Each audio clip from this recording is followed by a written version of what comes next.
Okay, so we're back on tutorial. So, multiple object. So, yung multiple object, di ba may create tayo ng isang class?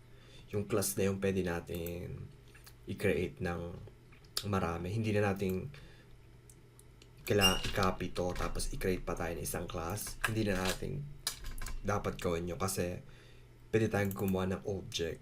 So, itong object na to, object 1, ito na yung data niya na class na to.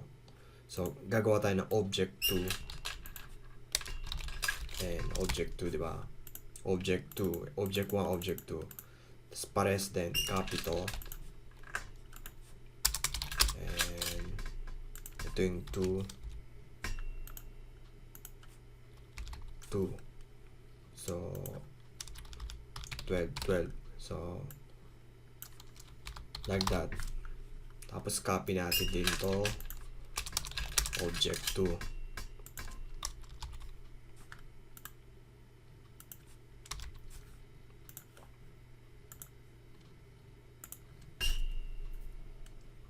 And ayan. So, ayan yung multiple object. So, ito yung advantage ng object-oriented programming language. Itong class na to, pwede natin gamitin ng paulit-ulit na hindi na tayo gagawa ng isa pang class. Gagawa lang tayo ng isang object.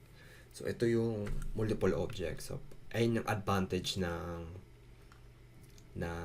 OOP. So, naiintindihan nyo na ba? So, don't repeat yourself, diba? Hindi na natin kailangan ng gumawa ng isa pang class para sa ibang object natin. So, ito yung ibig sabihin yun.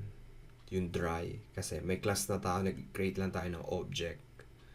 So, ayan. Tapos na tayo sa multiple objects. Doon na tayo sa class and methods sa next tutorial natin.